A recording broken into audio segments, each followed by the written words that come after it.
Nós estamos no segundo século da Era Comum. A destruição do Beit HaMikdash aconteceu no primeiro século, no ano 70, e nós relatamos aquilo que se passou com Rabi Akiva, e da agora em diante nós vamos nos dedicar a contar as histórias dos alunos de Rabi Akiva. Entre eles, o sábio dessa nova série, que é a série a respeito de Rabbi Shimon Bar Yochai.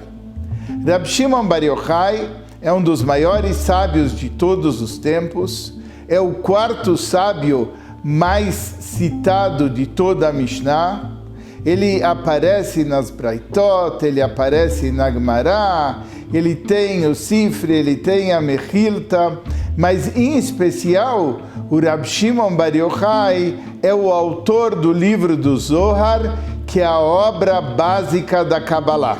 A Gemara em Brachot, na folha 28, Amud Aleph, ela conta que Rabbi Shimon havia estudado sobre Ramban Gamliel, Rabbi Yoshua ben Hanania, mas ele também estudou sobre o famoso Rabbi Akiva, com quem ele permaneceu durante 13 anos em Bnei Brak.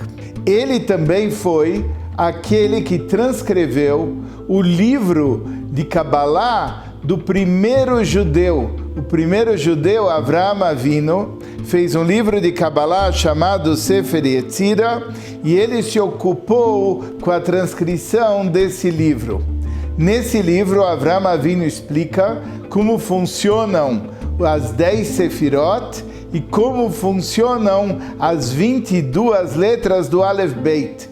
Quais são as consequências disso nos mundos espirituais? E o conhecimento dessas coisas são os Lamed Beit, Netivot Chokhmah, os 32 caminhos de sabedoria.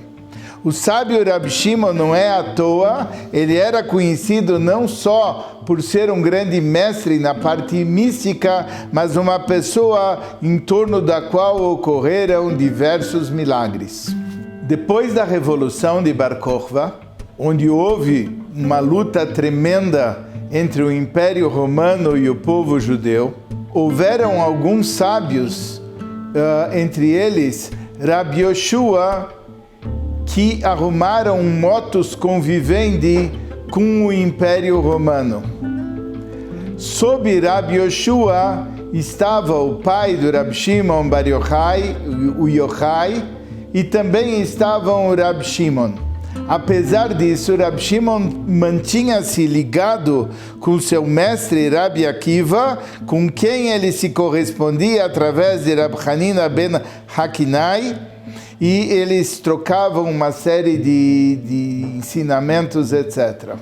Naquela época, era proibido a ordenação de novos sábios, de novos mestres, mas Rabbi Akiva ordenou uma série de sábios. Na cerimônia da ordenação, o primeiro a ser ordenado a receber a smichá, que o mestre punha as mãos sobre o seu discípulo e transmitia a ele o poder de ser um Rebbe, o primeiro a ser ordenado foi Rab Meir. E o segundo a ser ordenado foi Rab Shimon Bar Yochai. Por que de Rab Meir? Rab Meir era um sábio tão profundo, nós vamos ter uma série de episódios sobre ele, que ninguém naquela época conseguia acompanhar o raciocínio dele até o final. E todo mundo via quão grande era o Rab Meir, e por isso ele era o primeiro a ser ordenado. Mas quando o Rabbi Akiva foi ordenar o Rabbi Shimon, ele sabia que Rabbi Shimon ele tinha algo dentro do seu coração a respeito, porque Rabbi Shimon tinha uma grandeza incomensurável.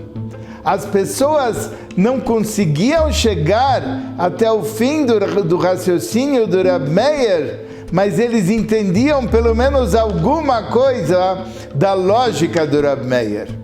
Já em relação ao Rabbi Shimon Bar Yochai, a grandeza dele era tanta que as pessoas não conseguiam sequer fazer ideia de quão grande ele era. Por isso Rabbi Akiva ao ordenar Rab Shimon Bar Yochai, disse para ele: somente o teu Criador e eu conhecemos a sua grandeza. Era uma grandeza tão imensa, era algo tão acima de todo mundo na época que ninguém era capaz de compreender, a não ser o professor dele, o Rabi Akiva, e o Criador.